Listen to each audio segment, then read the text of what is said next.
Sendero Prohibido, un viaje al interior de nuestra conciencia.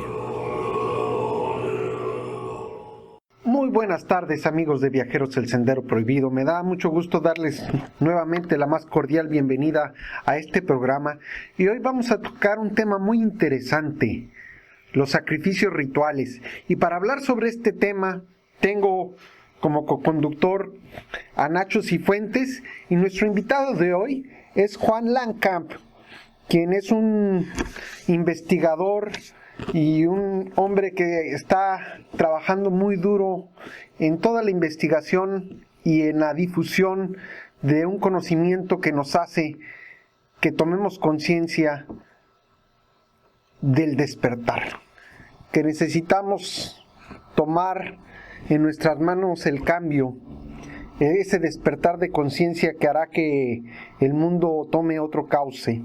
Y me refiero a Juan Langkamp. Juan nació en Rotterdam, en los Países Bajos, el 13 de marzo de 1966. Él es estudioso sobre los temas de abuso ritual satánico y actualmente es locutor en el programa CSI Juan, y él comenzó desde los 13 años y a esa corta edad comenzó a ser un fan del misterio y del crimen. Uno de los primeros casos que le asombró fue el del niño pintor de Málaga, desaparecido en 1987. También le pareció muy interesante el estudio del caso del niño de Somosierra, que desapareció en 1986. Estos fueron sus dos primeros casos de investigación. También analizó el famoso caso de Marc Dutroux, el pedrastra que según la versión oficial era un asesino, pero en esta investigación se encontró evidencias de que él no estaba participando solo en la trama, sino que había una élite de mucho poder económico detrás de ella. Realmente la trama de este caso Dutroux, había una élite que llegaba hasta Estados Unidos de América, conectada con la CIA norteamericana. Juan Langkamp, en abril del 2013, funda la radio CSI Juan, donde habla de conspiraciones, de atentados de falsa bandera, rituales satánicos, crímenes de poder y muchos misterios. En el programa de Juan han pasado diversos invitados que son tanto del rama del crimen y del misterio. Ahí tuvo a nuestro amigo común Rafa Rubalcaba, y bueno, es un gran entrevistador Juan.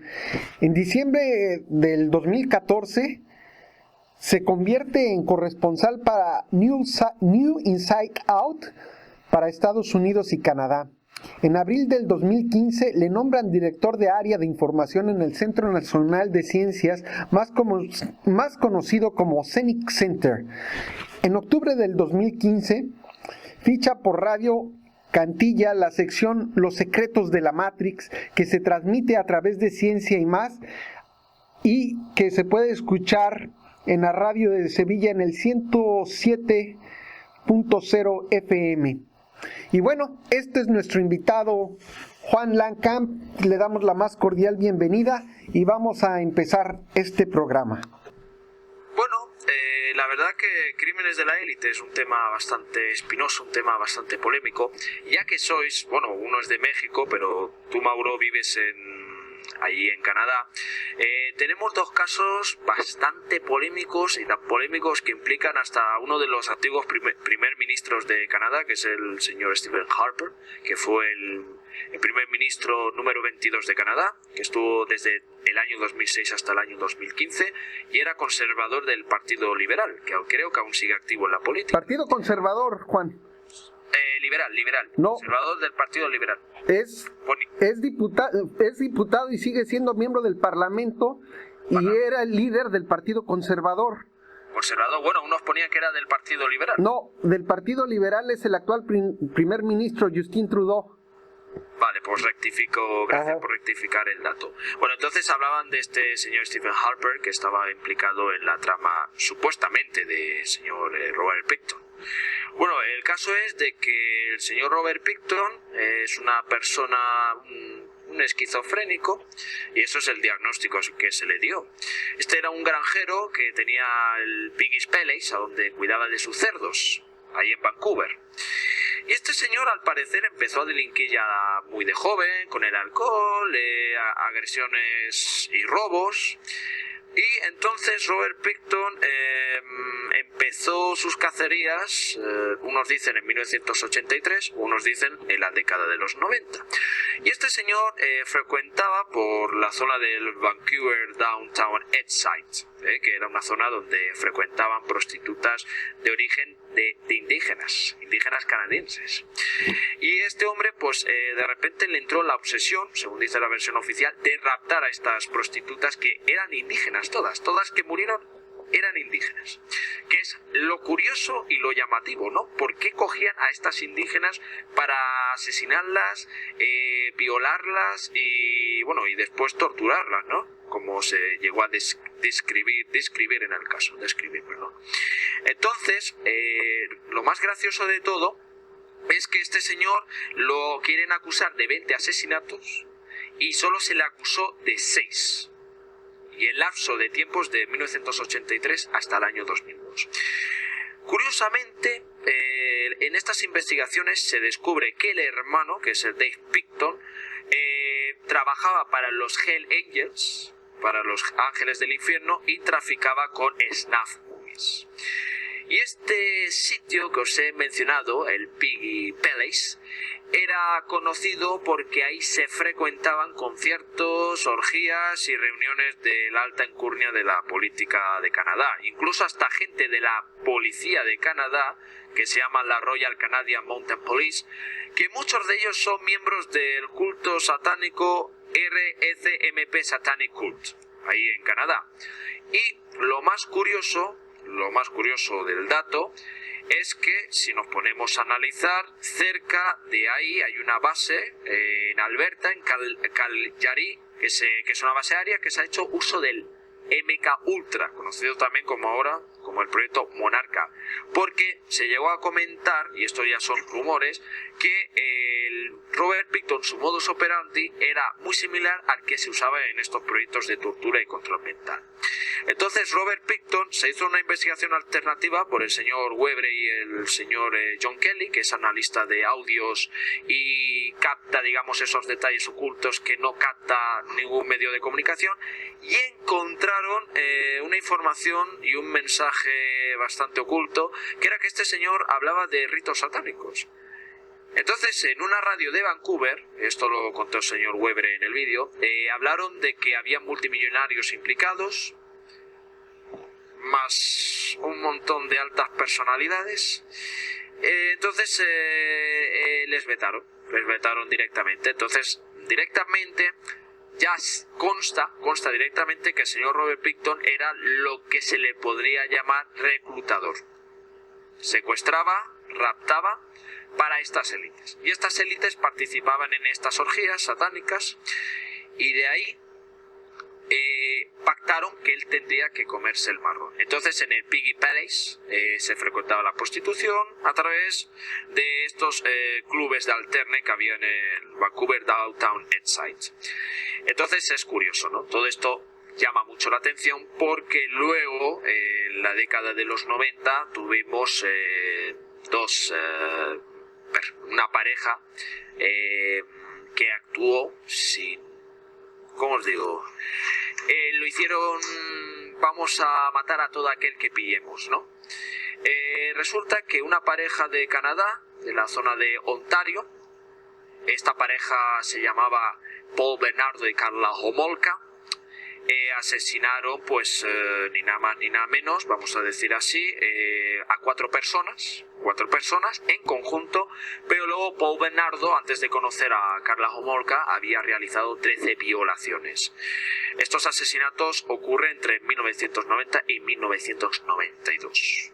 Durante 2 años estuvieron raptando, violando y filmando snuff movies, estas películas que ya conocemos, que se frecuenta muy a menudo en estas élites, ¿no? Entonces se descubre que este señor Paul Bernardo se le echó de una logia masónica que estaba en Ontario, Canadá, la Grain Lodge de Ontario, Canadá. Y esto lo podéis comprobar porque existen unas comunicaciones en un foro a donde comentan de que este Paul Bernardo estaba siendo masón. Y esto es lo que puedo decir de estos dos casos. Existe una conexión a nivel mundial entre estas élites que contratan a criminales para que les hagan el trabajo, ¿no?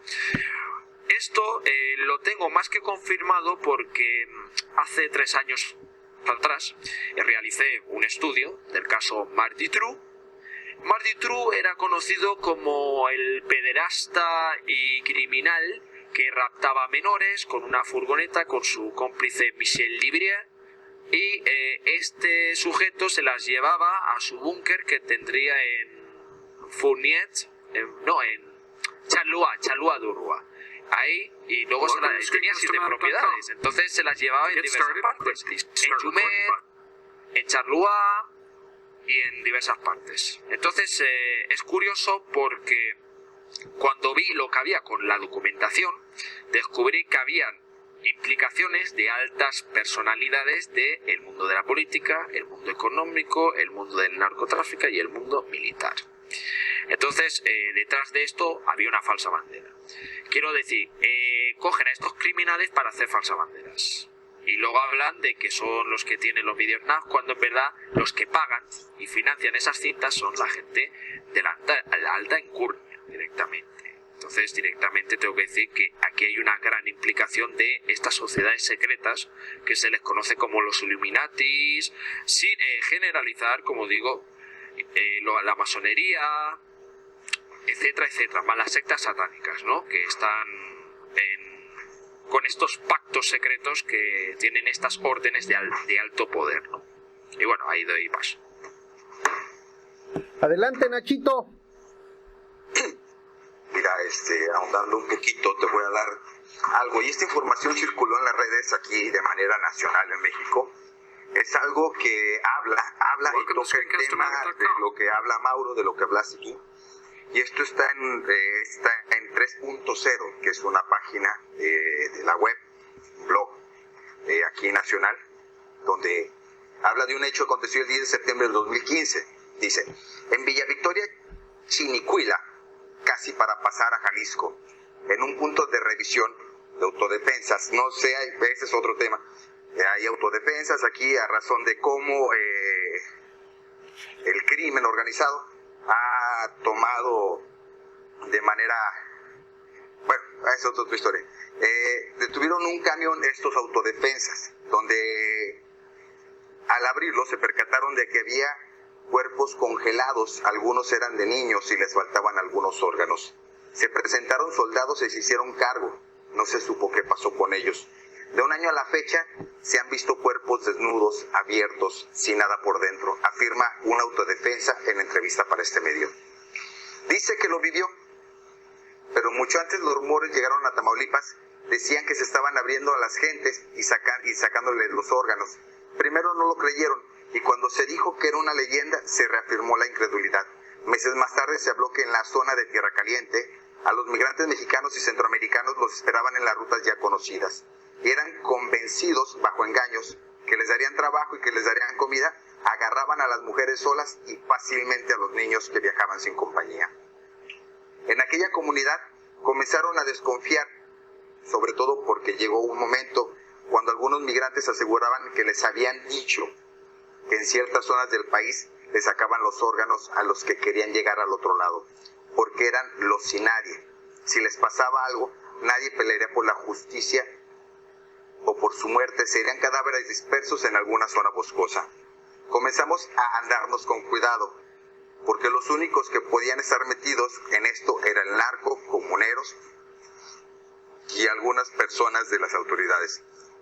En Michoacán era un tal Miquique Plancarte quien había iniciado el negocio con otros miembros de su familia, que a él le llamó la atención cuánto costaba un órgano, y teniendo tanto migrante en el país era un desperdicio no usarlo, y como lo que pasa a uno le pasa a otro, empezamos a cuidarnos para peinar la zona, y así estamos en la mira, pero no ha pasado nada. De eso te voy a decir, han habido muchas como historias urbanas donde se habla de que aquí al ser un paso obligado de migrantes del sur hacia el American Dream, hacia los Estados Unidos, yo ya había escuché esta parte por una vez de que pasó en Michoacán, y esto está en la web, está en internet, donde te hablan de que les quitan específicamente X órganos.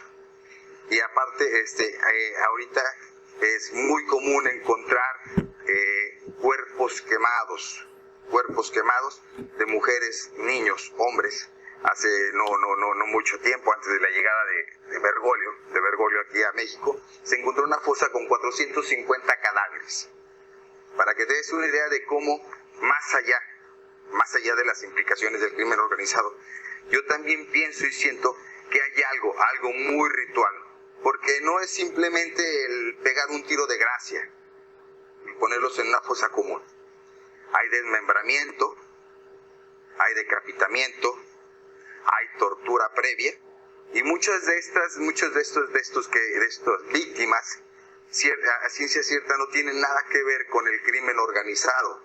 Mas si analizamos el modus operandi en el cual fue realizado el crimen con cada uno de ellos, te das cuenta que hay cierto paralaje con ciertos rituales en la forma en la que se llevó a cabo, que es la tortura, la violación, el desmembramiento, la extracción de órganos, posteriormente la cremación, y en muchos casos, aquí lo que mencionabas tú del ácido sulfúrico, pues aquí incluso ya se habla de los cocineros, ¿no? Es un modus operandi muy común de parte de grupos del crimen organizado para desaparecer cadáveres.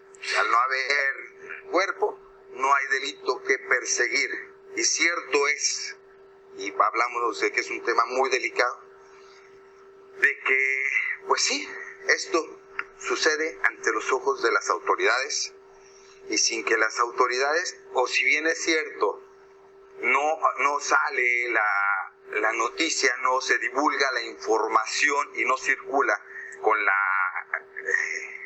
vamos a decir, con la importancia con la que debería de ser abordado, porque no estamos hablando de un caso aislado, dos.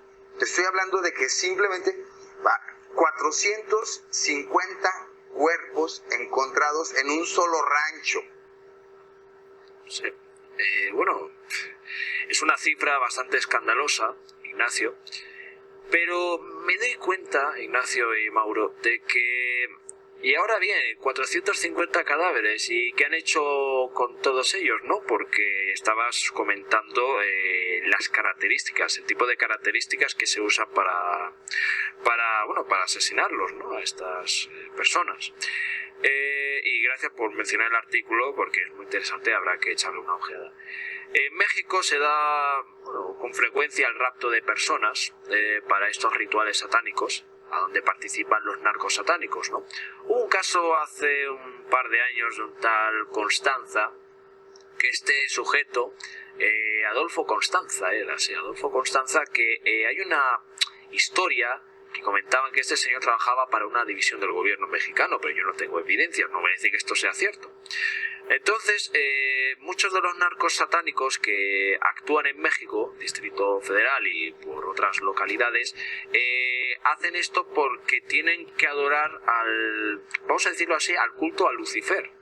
Los cultos luciferinos que ellos hacen uso, donde participan gobernadores, alcaldes, más algunos que pertenezcan a algún equipo de gobierno que esté en conexión con estos narcos satánicos. Porque, ahora bien, ¿quién les da el material a estos narcos satánicos para que puedan hacer esto? Pues alguien que esté interesado, por ejemplo, en que se haga una operación para algún trasplante de órganos o para alguna cosa de esas, ¿no? Pero muchas veces se tienen que ver algunas entidades interdimensionales. Es decir, os voy a explicar. Esto puede ser un rumor, pero algunos afirman que es verdad, de que estas élites, muchos se basan en cultos a dioses, por ejemplo, el tema de Anubis, el dios negro también, y el sol negro. Son cultos que los realizan pues para seguir con las historias de antiguo. porque fijaros bien, en México aparecen diariamente millones o miles de cadáveres, pero si contamos ya desde la década de los 80 hasta ahora son millones de casos y de cadáveres que no han sido ni identificados hasta el día de hoy. Entonces, lo que está claro es que el gobierno encubre a estos narcos satánicos para que realicen sus fechorías. Y de ahí está el gobierno. Porque lo de Ayotzinapa no se ha resuelto. Dicen que se encontraron unos restos en un riachuelo bastante lejano, pero que ya no se sabe más. Entonces queda claro de que detrás de ello, Ignacio, existiría lo que es esta red tan famosa, ¿no?, de los políticos. También algunos comentan como figuras públicas como Miguel de la Madrid, Salinas de Gortari, todos estos están implicados, ¿no? Por ejemplo, hay un caso también, para no desviarnos, de la chica de Monterrey, ¿no?, la Gabriela Rico Jiménez, que fue a un hotel en la calle Ocampo de Monterrey, y ella empezó a acusar de que estas altas personalidades estaban detrás de un asesinato del tal Mourinho, no el entrenador de fútbol, sino un Mourinho que era un empresario, ¿no?, de alta enjundia ahí en México. Entonces, Mourinho era el secretario de Gobernación del pasado presidente, de Felipe Calderón. Pues hablan de que estas élites, Ignacio, asesinaron a este secretario de Estado, que estaba, pues no sé si es que estaba averiguando algo, pero lo asesinaron. Entonces ella lanza unas acusaciones muy fuertes y después apareció muerta. Ahí en una residencia de un psiquiátrico, y aparecieron entre tantos huesos, apareció el de ella. ¿Ya dónde está la investigación de este caso de ella, del cadáver? Nadie ha hecho nada. Por eso... Fíjate, perdón que te interrumpa, caso muy curioso hablando de rituales. No sé si alguna vez has tomado el tiempo de leer el Levítico. No. El Levítico habla en la Biblia, uno de los primeros 5 libros del Antiguo Testamento, de las ofrendas para calmar la ira de Yahvé o Jehová. Y dice muy claramente, acorde a lo que hayas hecho y acorde a lo que vayas a hacer, qué es lo que tienes que hacer, cómo habrás de sacrificar y de qué manera tienes que llevar el sacrificio.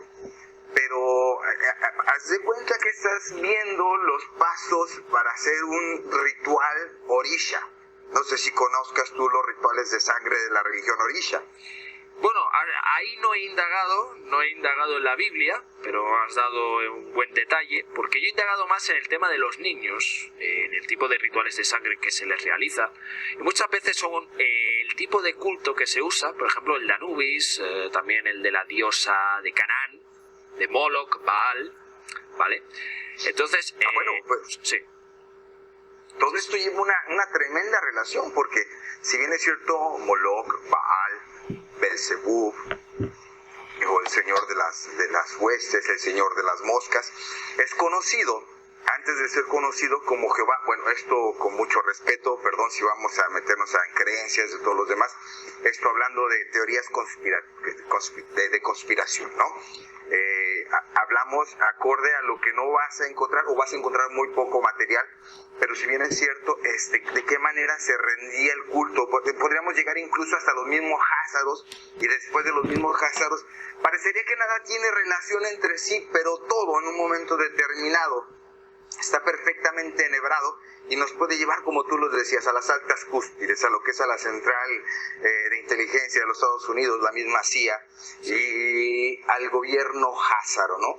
A todos con este tipo de rituales. Te lo comentaba porque en el Levítico te dice de qué manera tienes que sacrificar a la víctima, qué tienes que hacer con la sangre, y esto es la Biblia, no es algo que yo me esté sacando de la manga o que lo haya escuchado en una teoría conspirativa. No. Cualquier persona que tenga una Biblia en la comodidad de su casa puede agarrar, puede abrir la Biblia, puede buscar el Levítico y puede encontrar donde dice claramente que el sacrificio es agradable, eso se llama holocausto, porque es agradable a Jehová y calma su ira. Y es aquí donde comienzan. Y es donde a lo mejor yo voy y eso sería tema de otro programa, donde yo a lo mejor diferiré un poquito contigo, Juan, en relación a lo que es luciferino y lo que es satánico. Acorde a mis experiencias y a mis investigaciones, Lucifer y Satán son antagónicos, completamente antagónicos. Lucifer y Satán son la dualidad, el blanco y el negro. Satán, Satanás, Belzebú, Sabaoth, el señor de las huestes, es un ser habido, o es una deidad que demanda sangre, que aquel que les dijo a su pueblo elegido, el pueblo que yo te dé, te lo voy a poner en la palma de tu mano, pero no dejes nada en pie. No dejes nada en pie, ni bestia, ni niño, ni mujer, ni hombre. Y eso nos empezará a dar un parámetro de cierta ritualidad llevada a cabo desde la antigüedad, Juan. Bueno, de ciertos rituales llevados para halagar y tener el favor de una deidad, la cual les iba a proporcionar cierto poder y cierta inmunidad para poder estar y gobernar y tener. Te dejo ahí, Juan, y adelante, te escucho. Perdona si te he intentado interrumpir. Bueno, quería decir, vamos a ver, los luciferinos y los satanistas se llevan mal. Se llevan muy mal porque unos y otros tienen diferencias de ideas y de opiniones y toda esa historia. Entonces, unos y otros consideran que, por ejemplo, Satanás es su dios, y otros consideran que Lucifer es como la representación de ellos, pero no basándose en lo de Dios, ¿no? Entonces, respeto tu opinión, claro. Solo hay que darse cuenta de una cosa: esta élite mundial tiene, cuando organizan esto, que se le podía llamar crimen satánico o crimen de abuso ritual, porque muchas veces no utilizan el satanismo, sino utilizan abuso con un ritual de sangre, un pacto de poderes que ellos realizan para hacer una transferencia de poderes entre ellos mismos para luego ascender a altos cargos, a vicepresidente o primer ministro o ministro de economía, bueno, etcétera, ¿no? Entonces, cuando os hablo de que he podido analizar diferentes casos, pero el más importante ha sido de Dutroux, porque en Bélgica, que es un pequeño país que está muy cerca de los Países Bajos, también cerca de Francia, bueno, es el centro de operaciones, ¿no? Ahí, en 1917, la élite satanista instaló la monarquía belga, y pusieron a la familia Saxe-Gotha. La Saxe-Gotha es una de esas tantas familias depravadas que ha realizado supuestamente fechorías en Chartreux des Amérois, que está en Bouillon, ahí en Bélgica, que ese castillo lo ha hablado David Icke y Fritz Springmeier, y ahí han comentado de que ahí ha venido Kissinger, supuestamente, Mohamed Al-Fayed en 1985, y de ahí han llevado a cabo pues rituales con menores. Entonces, todos estos casos de Dutroux, de Michel Fournier, que cuando he dicho Fournier quería decir una de las localidades donde estaba la casa de Dutroux, pero he mencionado sin querer Fournier, que era este criminal que está condenado, aunque sé que son cabezas de turco, pero están condenados bajo una sentencia oficial, pero no oficialmente no son culpables, ¿vale? Porque en uno de los búnkeres de Marc Dutroux, en Jumet, si mal no me equivoco, se encontraron 6.000 muestras de ADN. ¿Qué significa cuando hay 6.000 muestras de ADN? Que Dutroux no estaba ahí. Eso eran ceremonias pagánicas. Y cuando he mencionado lo de Bohemian Grove, en el Bohemian Grove se rinde culto a este famoso búho de la lechuza de Moloch. Moloch es la lechuza y Baal es el culto. Baal es el culto que proviene del sionismo. Porque si nos ponemos a analizar, en Noord-Brabant, en Bélgica, hay un pueblo que se llama Baal. Bélgica, al revés, sería Baalbechik, el lugar del mal, el país del mal. Por eso, como digo, también hay mucha desinformación, también tengo que decirlo. Y entonces aprovecho aquí para decirlo, que no caigamos en desinformaciones que van dando mucha gente, porque mucha gente va a dar mucha desinformación de estos casos. Por ejemplo, ¿cómo puede ser? Y pues no me quiero desviar, que por ejemplo muchos hablan de estas entidades, ¿vale? Pero hay mucha gente que no sabe interpretarlo, y veo que Ignacio sí que sabe interpretarlo, y por eso ha dado una opinión muy interesante, y es interesante siempre escuchar una segunda opinión. Entonces, no olvidemos de que a nivel mundial está el gran secreto, el mayor secreto. Y el mayor secreto está en Ciudad Juárez. Eso lo dijo una periodista mexicana que apareció en el programa de Iker Jiménez, porque hay un escritor mexicano, en el cual lo admiro mucho, se llama Roberto Bolaños. Roberto Bolaños publicó un libro llamado 2666. Ahí te explica cuál es la clave de este nuevo orden mundial, que yo lo llamaría más viejo orden mundial, porque el microchip se está implantando a poco, pero muchas de las cosas que han querido hacer, como la esclavitud hacia los seres humanos, no lo han podido realizar. Estamos saliendo de ese paradigma que han puesto ellos para que nos esclavicemos con los microchips, con los teléfonos, que esto es parte del transhumanismo. Todo esto está relacionado, ¿vale? Todo esto es parte de ese culto, de este mal que nos quieren incluso sacrificar a nosotros, porque no solamente hay que hablar de que, bueno, sacrifican a estos menores, a estos animales también, no, es que a través de los teléfonos ya te hacen un culto, te autoprograman, te hacen esa autorreprogramación para que tú o asesines a alguien a través de las frecuencias de las ondas HARP. Fíjate cómo son las cosas, Mauro y Ignacio, cómo todo esto está interconectado. Todo esto es una misma pirámide. Y no me quiero desviar, sino he estado dando una explicación de lo más correcta, de lo más correcto, a donde te dan a entender estas élites que en esas sagradas escrituras que te hablan de los Nephilim, ese culto de los Nephilim, estos gigantes que estaban ahí hace civilizaciones, pues estos ya se comían humanos y en la plaza del pueblo se hacían sacrificios humanos. Y ya habría que hablar de las tribus, pero esto ya daría para otro programa directamente. Adelante. Ok, Juan. Una pregunta. Vayámonos intrínsecamente al significado literal de la palabra sacrificio.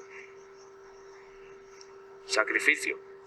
Hombre, es el origen de la palabra de sacrificio. Sacrificio significa que vas a rendir un culto a una entidad. Viene de sacro, de sagrado. De sagrado. Sacrificio. Sagrado corazón. Sagrado corazón, sagrada familia. Sacro y oficio, de hacer algo sagrado. De ahí viene la palabra sacrificio, es la conjunción de dos palabras. Exacto, hay que... Sí, exacto. Vamos siguiendo las cosas desde la raíz. Sacro y oficio. Oficiar algo sagrado, sacrificio. Ritual, rito, ¿ok? ¿Qué es lo que tienes que hacer? ¿Cuándo lo tienes que hacer? ¿Dónde lo tienes que hacer? ¿Cómo lo tienes que hacer? Exacto. ¿Vamos correctos hasta aquí? ¿Vamos de la mano? Vamos juntos. Sí, esto es... Número 2. ¿Nunca te has puesto a pensar, Juan?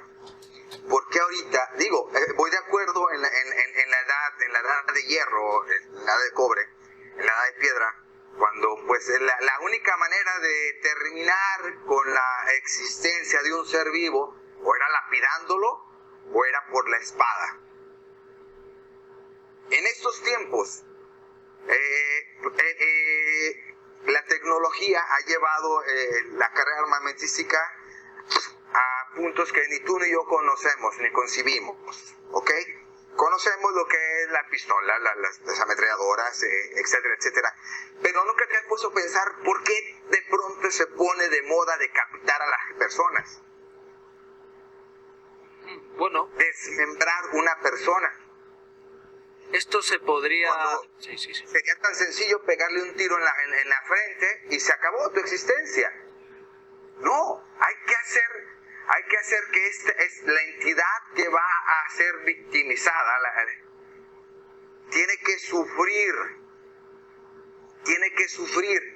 Y aquí volvemos a la barbarie. Aquí se da en mi país tristemente,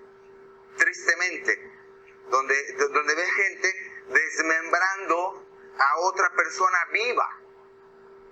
O sea, cortando sus extremidades, pies, piernas, antebrazos y por último decapitándola, proporcionándole de esta manera todo el dolor posible antes de que expire el último suspiro, desde que esa mujer, desde que esta persona está víctima, inhale el último suspiro.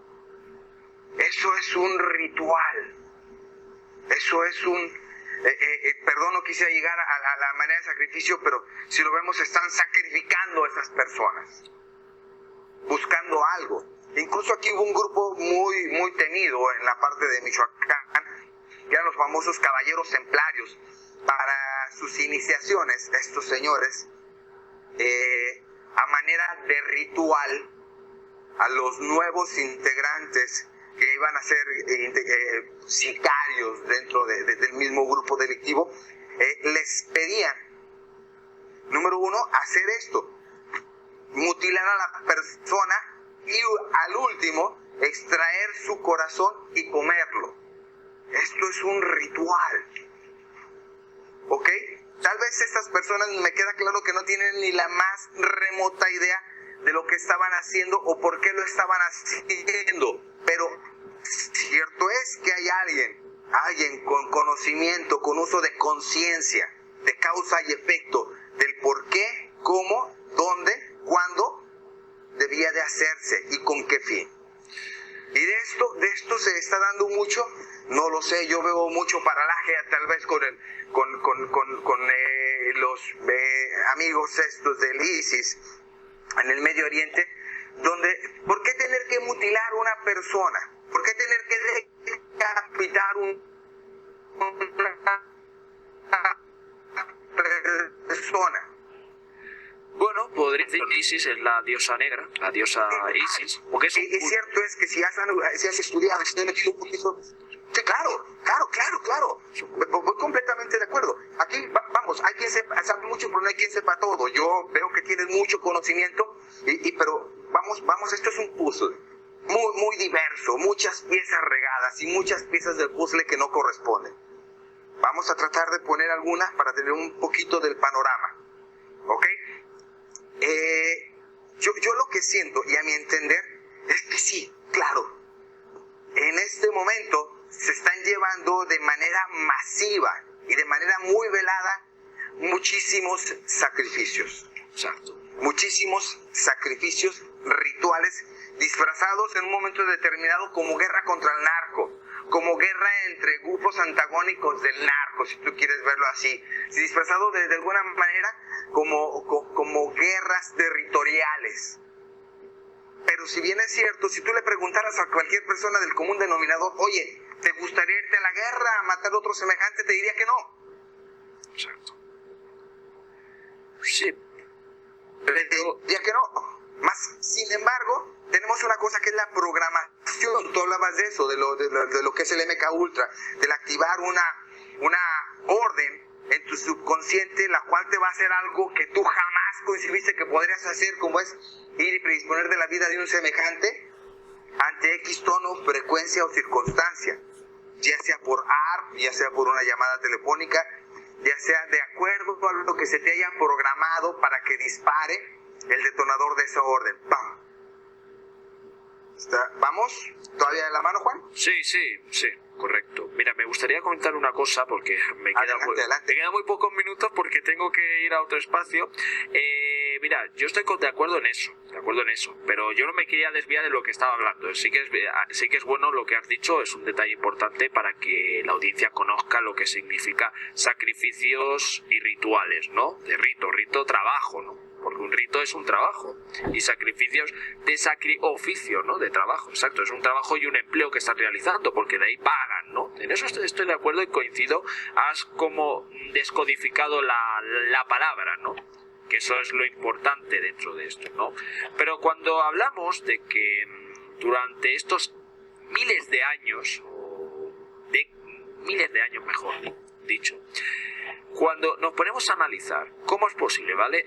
Las tablillas sumerias, de las que se han hablado muy a menudo últimamente, ha habido polémicas, que si es mentira y que si es verdad.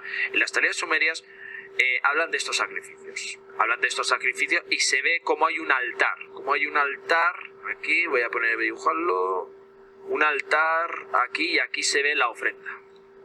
Ya lo estaban hablando en esas tablillas. Es curioso que ya te estén dando un mensaje subliminal. Todo esto son mensajes subliminales. Vivimos en un mundo de una inteligencia artificial. Esto se llama inteligencia artificial. Directamente. Y estamos siendo controlados, pero por muy poco tiempo. Porque el fin de estas entidades se va a acercar. Y estos gobernantes que gobiernan, se les irá acabando sus triunfos, ¿no? Pero no me quería desviar y quería decir lo siguiente, que es importante. Estos casos de pederastia y de pedofilia, todos los que andan detrás de estas redes son cabezas de turco, simplemente. Porque cuando les preguntas a dónde has estado tal día, qué tipo de coartada tiene, y ves los documentos, ves que no cuadra nada.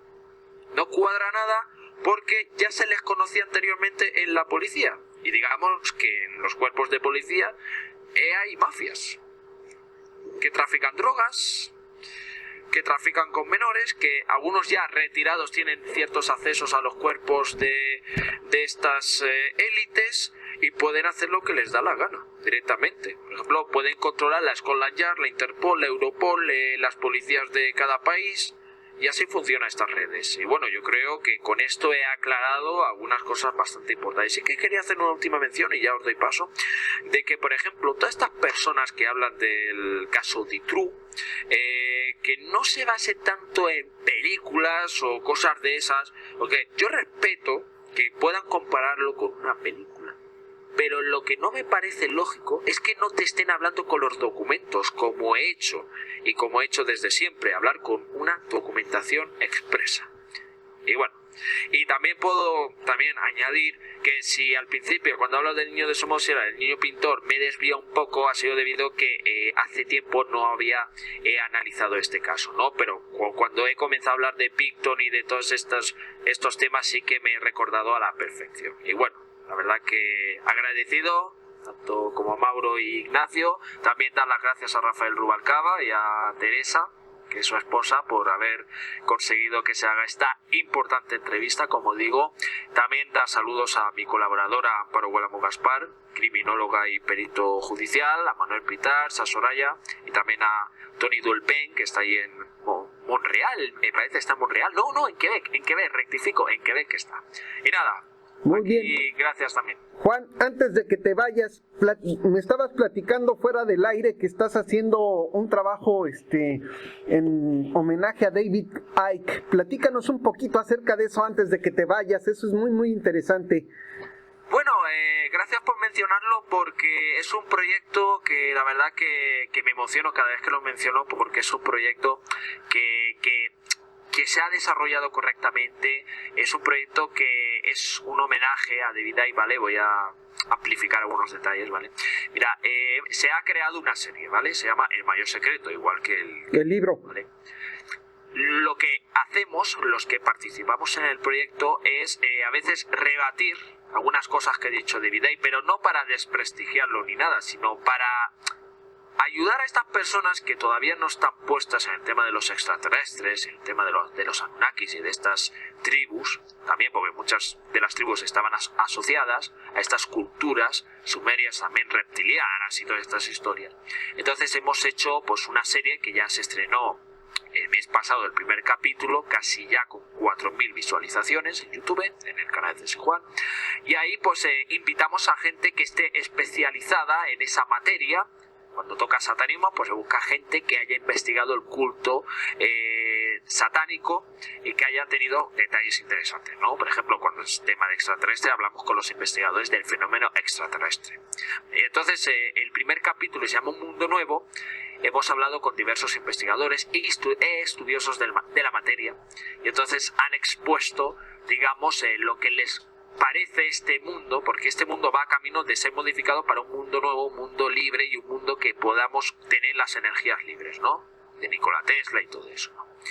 Entonces, ya dentro de poco se va a estrenar el segundo capítulo y se va a exponer cómo los extraterrestres controlan desde siempre los gobiernos a nivel mundial. Esto lo ha dicho el ex ministro de Defensa de Canadá, Paul Heller, que salió en RT, lo ha dicho Canan Hughes, lo ha dicho David Icke, y lo ha dicho pues muchos investigadores, también lo ha dicho Brett Colley Shepard, el señor Kate Johnston, que estuvo en la NASA, lo ha dicho Neil Armstrong también, que paz descanse. Y es un proyecto en plan de homenaje a este señor David Icke, porque se lo merece. Es un señor que ha hablado de muchas cosas, muchas de las cosas son verdades y en algunas cosas se ha equivocado, esto también hay que decirlo, pero hay que confiar, hay que darles una oportunidad a esta gente que, gracias a Dios, no han fallecido y que siguen con nosotros. Eso es lo más importante. Y bueno, y ante todo, pues dar las gracias, como ya he dicho anteriormente, tanto a Mauro como a Ignacio, y también un saludo a todos mis colaboradores. Y también a Miguel Quiñones, ¿no? Que es un pedazo de colaborador, aporta mucha información. Y bueno, y todos, ¿no? Manuel, Maurice Weber, todos. Sin olvidarme de ninguno, ¿eh? Excelente, Juan. Oye, pues yo quiero felicitarte por tu trabajo, porque a pesar de tu edad, que eres un hombre joven, estás ya inmerso en esto con un trabajo muy serio, muy formal. Te has documentado de manera excelente. Además me gusta tu manera tan accesible de ser, tu manera tan franca, y bueno, es una característica tuya el ser accesible, el ser abierto, el de escuchar ideas, el no confrontarte con la gente, porque en este tema cada quien tiene su verdad y no se llega a nada. Entonces a mí me gusta mucho tu posición muy holística, muy amplia, que permites, te das la oportunidad de escuchar todas las posibilidades y tú tamizas la información y bueno, das tu opinión, y eso es muy muy valioso. Te felicito por este trabajo que estás realizando. Nos ha dado muchísimo gusto que estés con nosotros, Juan. Bueno, pues el programa Latitud 45.ca de Canadá, bueno, muchas gracias, como no. Es un programa excelente, como digo. Ignacio me ha gustado mucho lo que ha aportado porque ha dado detalles muy importantes. Ha sido la parte escéptica, podríamos considerarlo así. Y aclaro, como no, a la audiencia, pues los detalles que he dado en el principio, pues que yo iba a empezar a hablar de Picto, pero bueno, me han preguntado qué opinaba de estos dos casos. Entonces ahí, pues quería rectificar un dato importante para que luego no me ataquen. Porque la gente es muy directa. Cuando he dicho lo de los cuerpos y fuerzas de seguridad del Estado, que me he confundido con otro dato, yo quería decir que tanto la Guardia Civil como los cuerpos de policía que tenemos en este país, España de la Comunidad Europea, hacen un trabajo excelente, ¿vale? Y entonces, mucha gente tiene que comprender, son muchos datos que hay que dar. Y hay que ser muy objetivo y hay que intentar rellenar ese espacio. Entonces lo que he hecho hoy es implementarlo con el caso de Picto, en el caso de Paul Bernardo y Carla Homolka, que gracias que este medio que está en Canadá, en Montreal está, ¿no? Así está, aquí estamos en Montreal.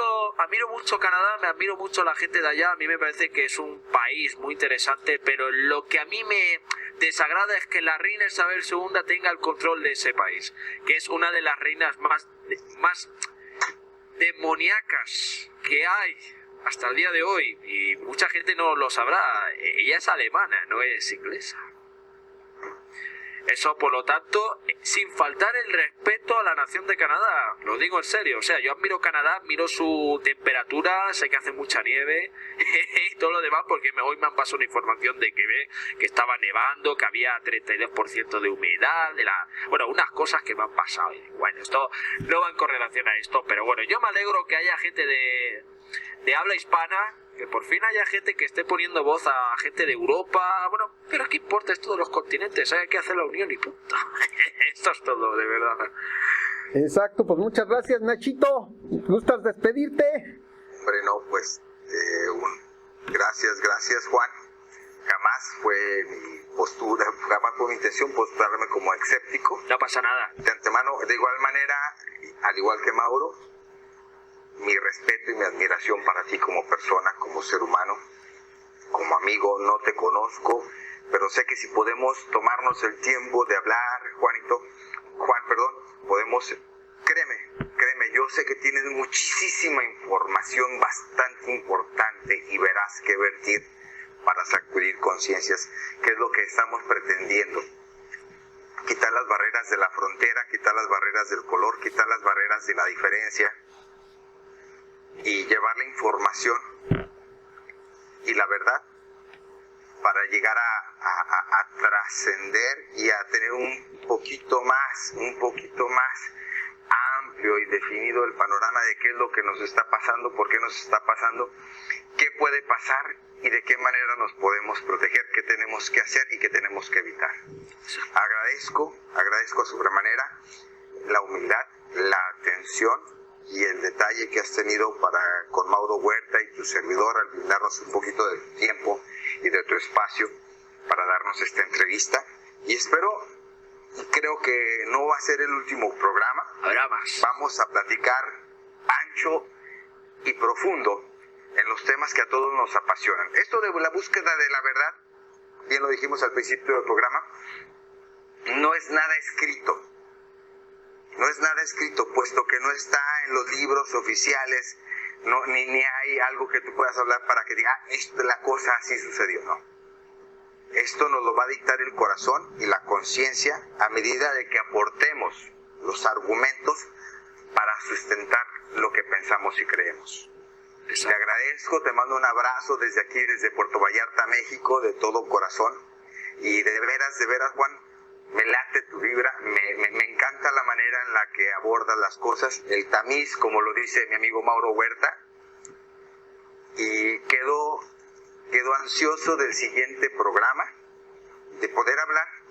Ahora sí, ya nos conocimos, ya nos marinamos, ya comenzamos. Esto es como la primera cita a ciegas. Eso no sabes lo que va a pasar. Eso es. No, mira, yo siento que fue maravillosa la experiencia, Juan. Exacto.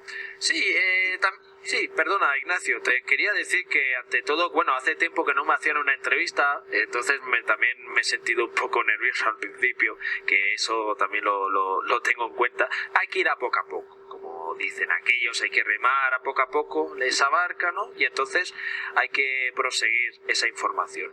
Como digo, gracias de verdad. Para mí es un placer. Sé que este año va a ser muy bueno para aquellos que de verdad lo tomen como una actitud de buena bondad y de buena humildad, porque eso es lo importante ante todo. Todo el mundo cometemos a veces equivocaciones cuando damos datos. Eso pasa en muchos vídeos y me he dado cuenta que mucha gente hace bien las cosas, pero a veces se equivoca. Y cuando digo esto, lo digo ante todo porque conozco personas, no voy a dar nombres porque no me gusta que se vayan a ofender, pero muchos de los investigadores que han estado de moda están perdiendo su equilibrio. Eso no sé si Mauro y Ignacio se han dado cuenta últimamente con tanta tablilla sumeria y tanto discurso de tantos panfletos, porque nunca te demuestran nada, sino te lo ponen como verdad, pero cuando en verdad es una especulación. Entonces, lo que hay que dar es información, no desinformación. Porque la gente se va a creer eso. Y cuando digan, esto es así, no dirás que aquel día ese señor dijo que la tablilla se encontraba en Polonia. Ahí está el tema. Por eso, programas como el de vosotros hace que esta labor sea más seria. Muchas gracias. Gracias, Juan. Amigos de Viajeros El Sendero Prohibido, pues tuvimos el gusto de estar con Juan. Visiten su canal en YouTube. Es un canal muy interesante, con entrevistas muy buenas, con investigaciones geniales. Y bueno, Nachito, muchísimas gracias por estar conmigo el programa de hoy y nos estamos viendo la próxima semana. Gracias, Juan, hasta luego, un abrazo hasta España. Hasta luego, gracias. Vale. Un abrazo y nos hablamos pronto, ten la seguridad. Gracias, Cés y Juan en YouTube. Eso, mero. Absolutamente.